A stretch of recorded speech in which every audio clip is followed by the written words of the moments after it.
Before we get to this episode, I want to let you know that you can binge the first part of this season right now with a Pushkin Plus subscription. That's 4 whole episodes before they're released to the public. You'll be able to binge the rest of the season on August 1st with that same subscription.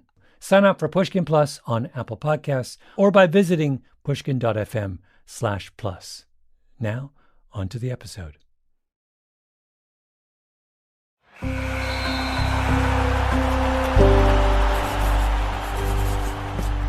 Pushkin.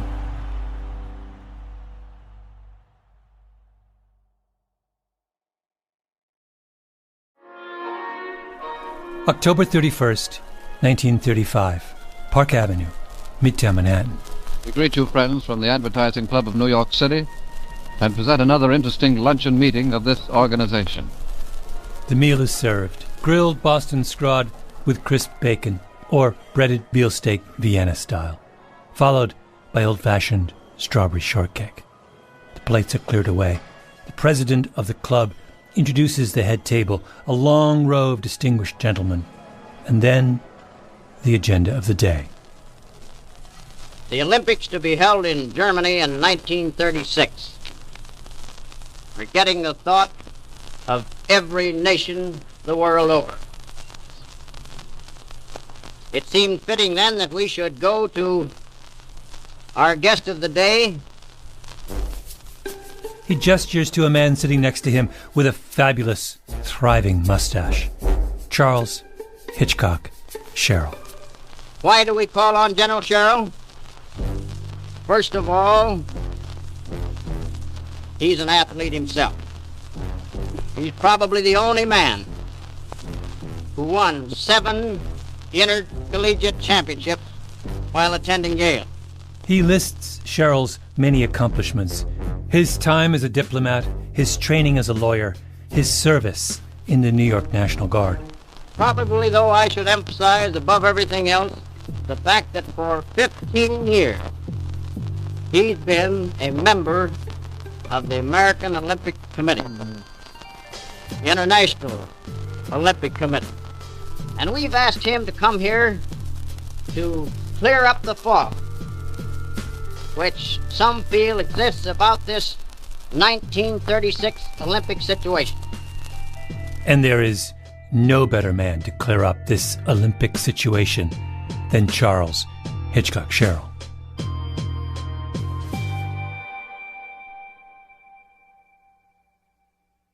Of course, he opens his advertising club talk with a joke.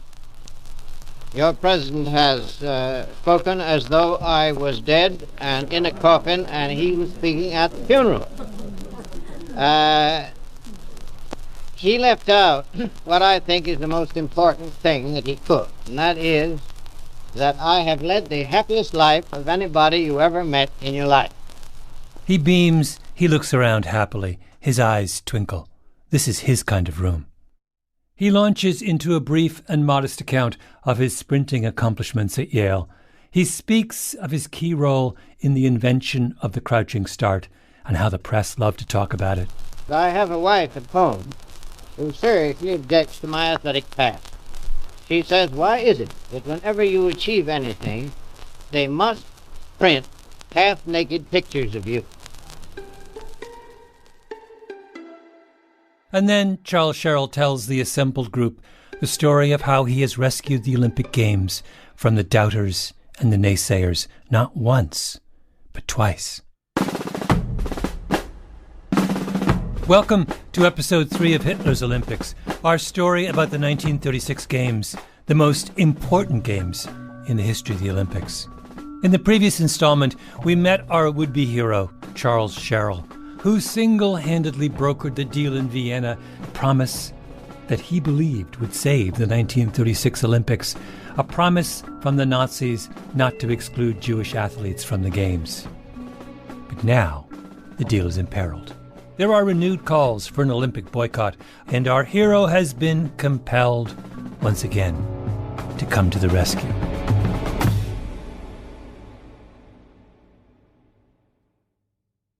All human societies organize themselves into a pyramid, with ordinary people at the bottom and elites at the top. And the crucial thing about the world Charles Sherrill grew up in, America in the late 19th and early 20th century, is at the top of the pyramid is really, really small. It's a pinprick. It's basically rich white men. And if you were also handsome and a fraternity brother from Yale, so much the better. Charles Sherrill was all those things. He was at the very apex of the pinprick. And right from the beginning, what distinguished Charles Sherrill was his intuitive understanding of the rules that governed the top of the pyramid. Like, for example, never say a discouraging word about another person in that tiny group at the very, very top.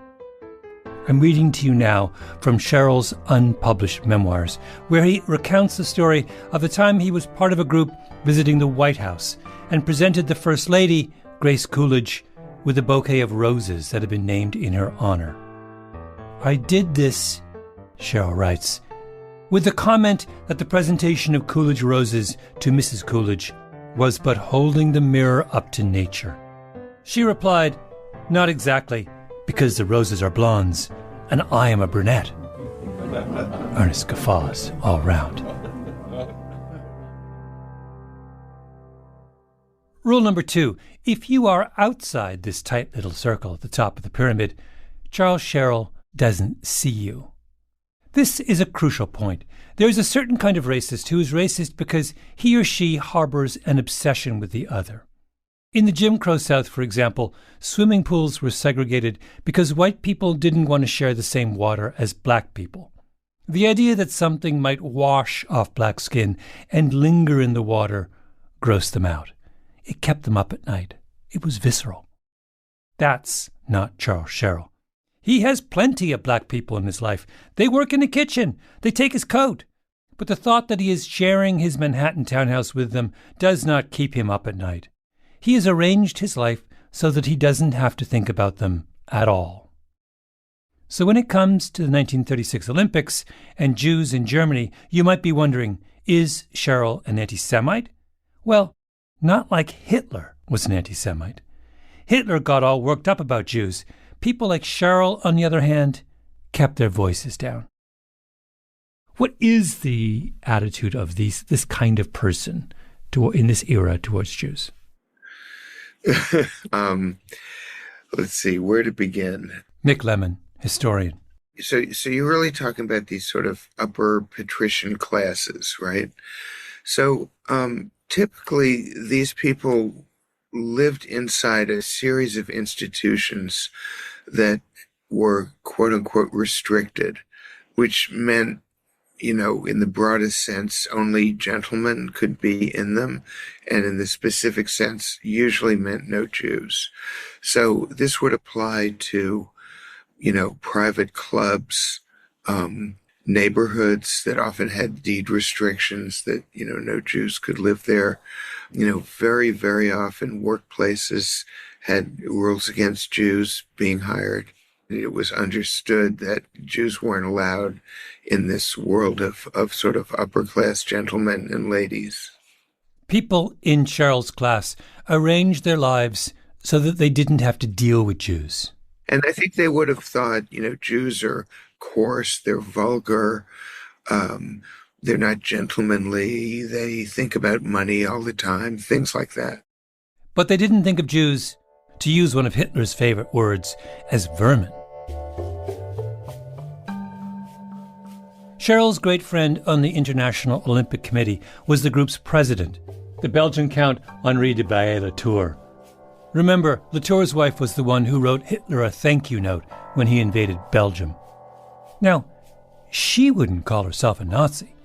She would say that sending a thank you note to your invaders upon the occasion of your country's invasion was just good manners, like sending a bundt cake to the family that moves into the mansion across the street. The Count, meanwhile, once said of Jews in a letter to a friend that he wasn't fond of them. He wrote that Jews usually, quote, shout before there is a reason to do so. The Jews, in the view of the cultured men of the European aristocracy, were annoying and vulgar and a little bit exasperating. But the Count was quite clear that you couldn't ban Jews from the Olympics, Just because a particular race was annoying and vulgar didn't mean that they couldn't participate in, say, the long jump. People like Bailly Latour and Charles Sherrill liked Jews in theory, but just not in practice, in contrast to the Nazis, who didn't like Jews in practice or in theory. In 1935, that distinction seemed important. Oh, rule number 3 from the top of the pyramid.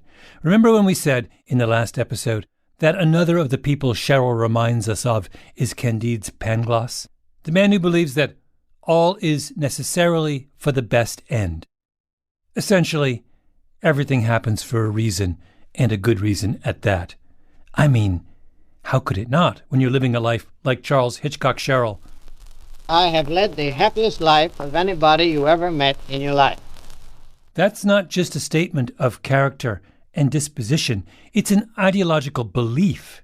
He looks around at those who would question the status quo, radicals, communists, suffragettes, Jews, and he says, "What are you complaining about?" From where I sit at the top of the pyramid, the view is pretty great. Okay, final rule of pyramids, and maybe the most important. From his happy perch high up on the pyramid, Charles Sherrill constructs the following syllogism. If we are really happy with things just as they are, then what do we make of those at the very top, responsible for keeping things just as they are? We like them a lot. Charles Sherrill's great literary accomplishment, apart from the books he wrote about stained glass, was an ambitious work of history. He told the story of Otto von Bismarck, the 19th century strongman who unified Germany. Bismarck was a master strategist, steely character, enormous bushy eyebrows, a furious mustache, a jaw chiseled from the finest Bavarian granite, a row of medals on his crisply starched tunic. They called him the Iron Chancellor. And in his treatise, Sherrill compared Bismarck with his other great man-crush, the Italian strongman Benito Mussolini. Il Duce, the inventor of modern fascism. Sherrill admired Bismarck, but Mussolini? For Il Duce, he had true passion. In the course of his research, he would visit Mussolini in his massive office. As he would write, "It is a fashion for writers upon Mussolini to describe this lofty room, devoid of all decoration, as an entirely appropriate background for this forthright statesman. Possibly they are right, but I see a wider, bolder background for him." Il Duce would come striding over, and Sherrill's heart would go all aflutter.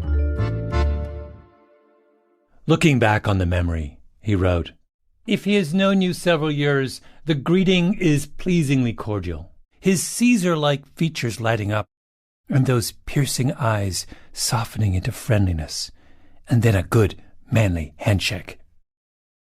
Was Sherrill's Bismarck and Mussolini a good book? Probably not.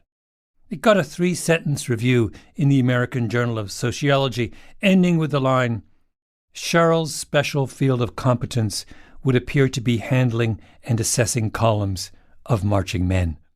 A lesser man would be crippled by a sentence like that, but not Charles Sherrill." Because when Sherrill sent Mussolini his book, Il Duce liked it so much, he gave Sherrill the highest of all Italian military and civilian honors. He made him a Knight Grand Cross of the Order of the Crown of Italy, a gold star plus a striking right shoulder sash. Mussolini sent it in a box to New York, where it arrived in time for Sherrill's 25th wedding anniversary. A dinner at the Pierre Hotel with 142 guests, where the honor was pinned on Sherrill's chest by the Italian Consul General in the presence of the French, Argentine, Spanish, and Cuban ambassadors and Dutch, Swedish, Greek, and Czechoslovak ministers. A guest list that all of us have dreamt about for our 25th wedding anniversary. Let the assistant professors of sociology write what they choose about the book. Our hero was now a Knight of the Grand Cross of the Order of the Crown of Italy.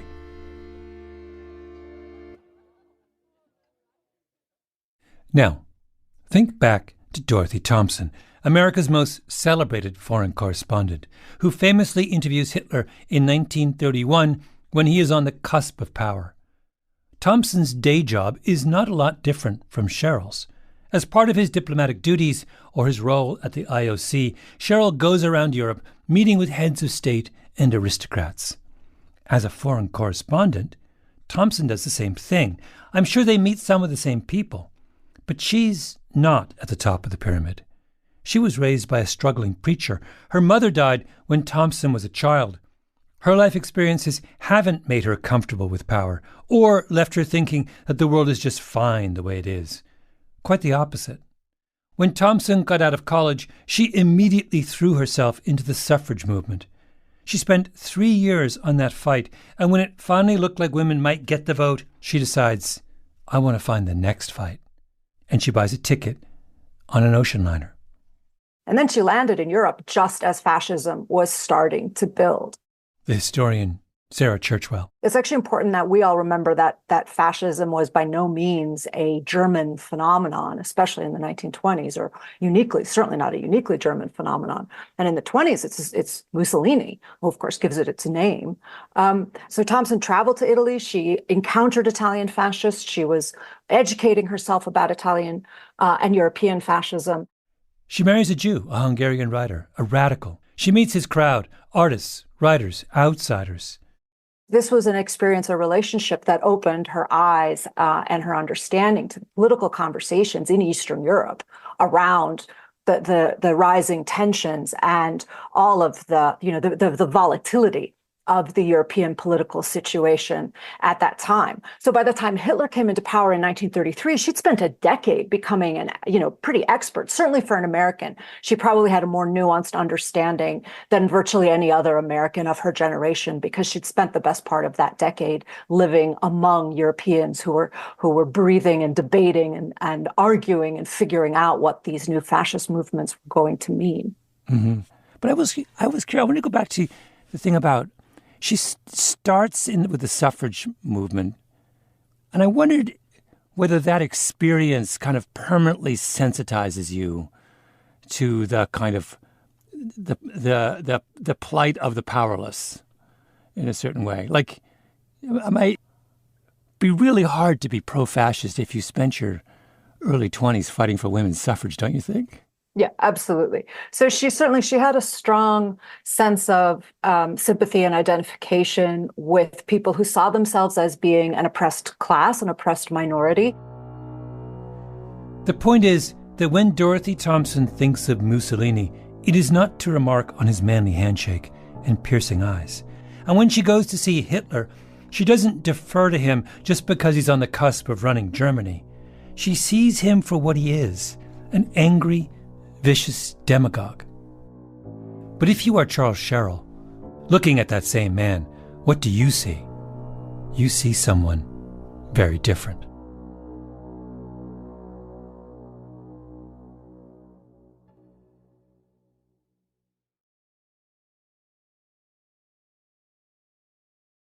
In the summer of 1935, the deal to save the games that Sherrill had hammered out in Vienna 2 years before is imperiled. The Germans had promised to keep their Olympic team open to Jewish athletes. But Nazi anti-Semitism is accelerating, and people around the world are threatening, again, to boycott the Games.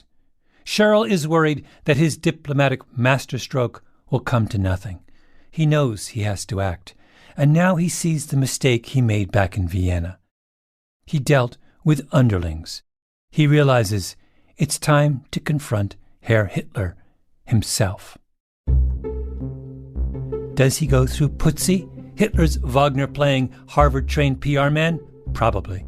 Putzi was always the point of entry for Americans wanting an audience with Herr Hitler.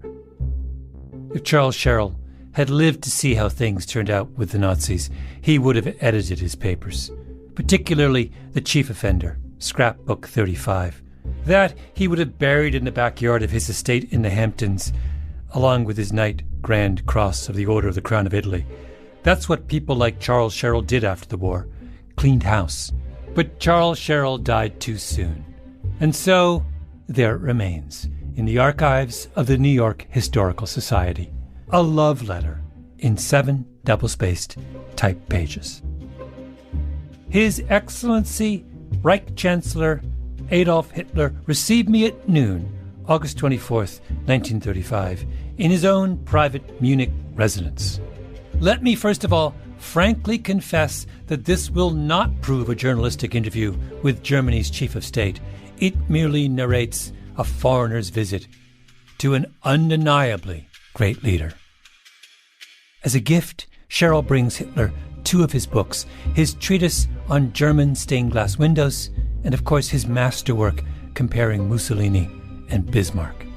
Then they talked, man to man, for an hour and 10 minutes.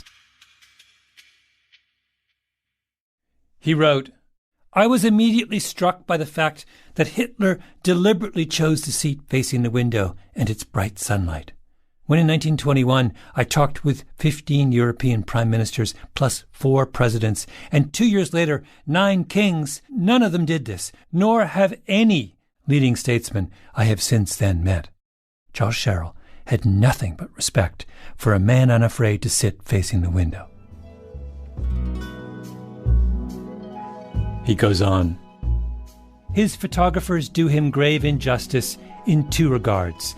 They do not show enough the strength of his upper head, above the expressive eyes, and give no hint of the engaging human being he can be when he wants to be. Dorothy Thompson, remember, looked into those same eyes and found the peculiar shine which often distinguishes geniuses, alcoholics, and hysterics. It's like they're meeting a different man. Thompson found Hitler formless, cartilaginous, ill-poised, and insecure. But Sherrill finds himself drawn to Hitler's famously short mustache.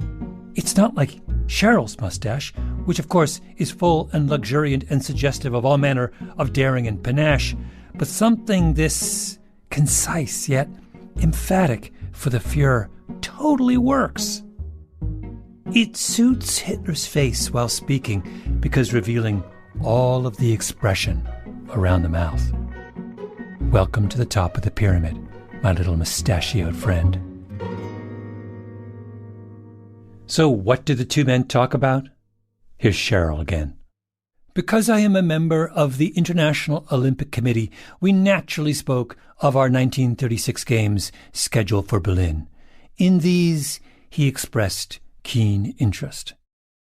Then Cheryl brings up what he calls the unfortunate Jewish question. Not the Nazis' anti-Semitic policies writ large, of course, but the annoying controversy over Jews on the German Olympic team, and how it's threatening to derail the games. Cheryl has a proposal for Hitler, a simple way to calm the waters back in the United States. Just put a Jew on the Olympic team. One will do. Cheryl even has someone in mind, a fencer named Helene Mayer. Mayer is German and living in Los Angeles. She's one of the greatest fencers of all time. Technically, she's only half Jewish, since her mom is a proper Aryan. Cheryl thinks that fact will help persuade Hitler. Plus, Mayer is blonde and blue-eyed and really looks the part. Hitler pushes back, so Cheryl brings up the Vienna Declaration that he'd hammered out 2 years previously at the Hotel Imperial. Germany's agreement in principle not to exclude Jews. Hitler says he's never heard of the Vienna deal. Cheryl is shocked. What? How is that even possible? He doubles down. Hitler responds, German sports are for Aryans only. Cheryl comes at him again. It's back and forth, back and forth. Later, in a note to Franklin Roosevelt's private secretary, Cheryl describes the scene. My book, Bismarck and Mussolini, lay before him, and he faced a fine Lembach portrait of Bismarck. It was a last chance. So I went right at him with the question, what would Bismarck, master of foreigners' psychology, do today? He was polite, but showed nothing. Had my appeal won? No sign. 2 titans duking it out at the top of the pyramid, mustache to mustache. It was dreadful nerve for me to tackle him in his own Munich home, but I am only a private citizen, and he can't eat me. Cheryl leaves the meeting. Has his bold gambit worked? daring Herr Hitler to put himself in Otto von Bismarck's shoes? WWBD, what would Bismarck do? Cheryl dashes off a letter to his friend Bailey Latour. Prepare yourself, he says, for the very real possibility that all of my brilliant diplomatic stratagems in Vienna 2 years ago have come to naught. Please, speak to him, Cheryl pleads. We need Hitler to compromise for the sake of the games. He writes, it will be a trying test for even your remarkable tact and savoir-faire, and the sooner you meet the situation, the better the hope for your success, instead of a destructive explosion.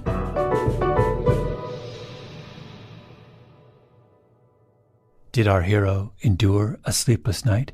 In his agonies, did he turn the essential question on himself? WWBD, what would Bismarck do if, say, Mussolini reneged on an agreement? But then he gets a note in the mail. It's there in the famous scrapbook 35, a little embossed card inviting him to the Nuremberg rally in mid-September, the annual propaganda festival put on by the Nazi Party. I'm sure you've seen film clips, thousands of soldiers marching in lockstep, chanting Heil Hitler. Cheryl lives for moments such as these. Remember, even the American Journal of Sociology has noted his taste when it comes to columns of marching men. So he accepts the invitation from the Nazi Party. He packs an overnight bag. They offer him a ride on Hitler's train. He says yes. And then in his scrapbook, there then follows many pages of press coverage, swastikas, Nazi propaganda that he collected. My colleague Ben Nadaf Hafri, reporting on what he found in Cheryl's papers at the New York Historical Society. There's an amazing photo of him at the Nuremberg rally at some official event surrounding it with all these medals on his tuxedo jacket, sort of gazing up at the ceiling in awe, because you imagine he's in some vast hall, surrounded by they're such prototypical Nazis. So it's just this man kind of daftly wandering around this grand hall surrounded by these deeply evil people, and completely unaware of the historical significance of what he's witnessing. Other than that, it's a very important event and therefore must be prepared for his scrapbook.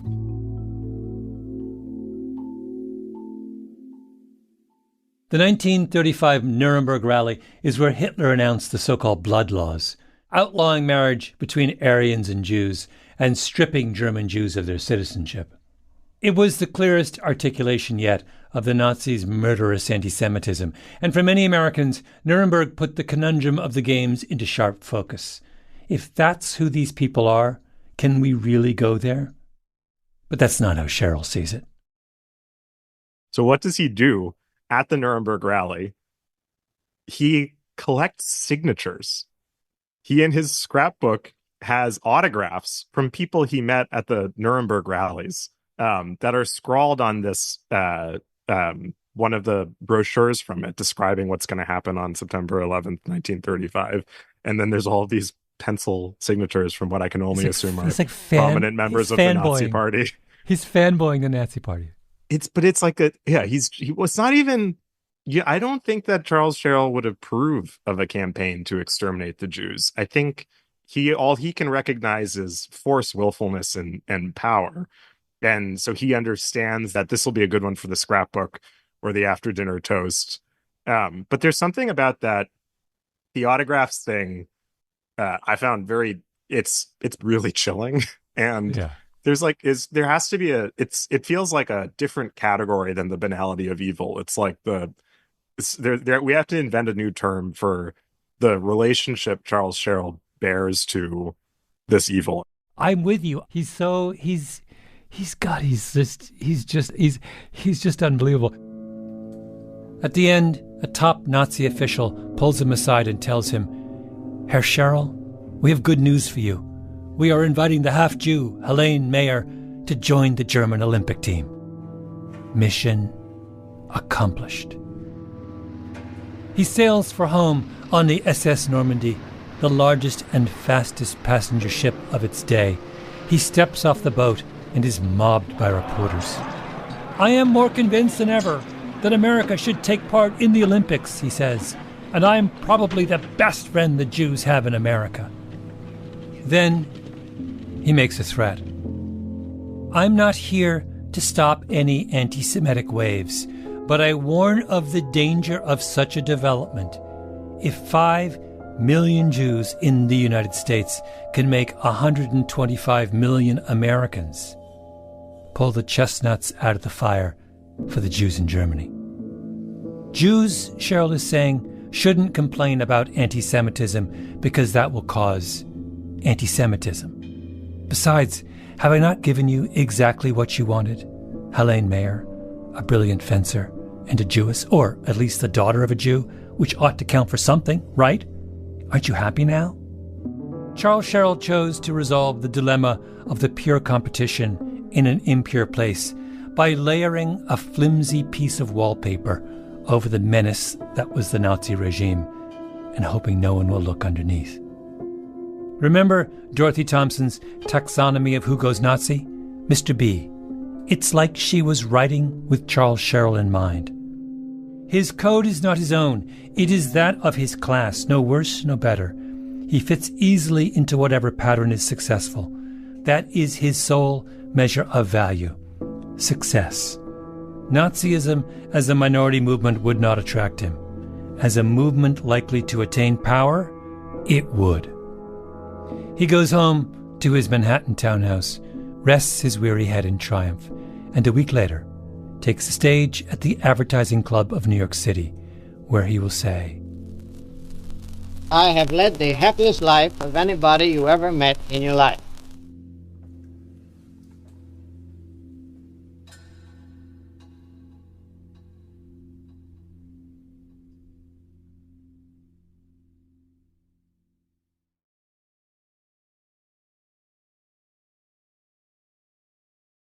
Charles Sherrill will not live to see the Berlin Olympics. He will die of a heart attack at his Paris townhouse the following June, a few weeks before the spectacle of the opening ceremonies in Berlin. That is a shame. Few would have enjoyed that bit of fascist pageantry more than Charles Hitchcock Sherrill. So the Advertising Club speech is really the last time we will see him in his element, and he has a message for the world that day. It's about the Jews. They are violating the rules of the pyramid. People are supposed to be nice to each other. People are supposed to accept the world as it is. Be glad for it. People at the bottom are supposed to stay out of sight. And everyone should revere the people at the top. But ever since he stepped off the Normandy and said that bit about how Jews shouldn't really complain about anti-Semitism because that will cause anti-Semitism, people have been mean to him. This is what he wanted to tell the august members of the Advertising Club of New York. He has been wronged. After all my years of urging a square deal for Jews, they call me anti-Jewish. Many questions have been asked me by telephone, telegraph, and letter about the type of communication that have been coming in since my arrival from abroad 10 days ago. In the first place, almost all the Jewish letters, I'm sorry to say, have been either abusive or threatening. He goes on and on. He is aggrieved. Heavy hangs the head that wears the crown. This forces me, and I say it with deep emotion, to desist from those friendly efforts in the future. But neither that incident nor the torrent of Jewish abuse recently poured upon me can succeed in making me anti-Jewish. He doesn't hate the Jews, he's trying to say, but he will not stand with them again because his feelings have been hurt. And then our wounded lion raises his heavy head and says, enough. Everybody has a perfect right to have an opinion on this much-discussed question. But now that the decision to go to Berlin has been definitely made by the only American group having the right of decision, that would be people like Charles Hitchcock Sherrill, the people at the top of the pyramid. It would be well to remember General Grant saying at the close of our Civil War, "Let us have peace." And with that, the room rises in loud agreement. On to Berlin. General Sherrill, you have quickened our democratic faith by telling us of that noble international democracy, the Olympic Games. And let us run with patience the race that is set before us.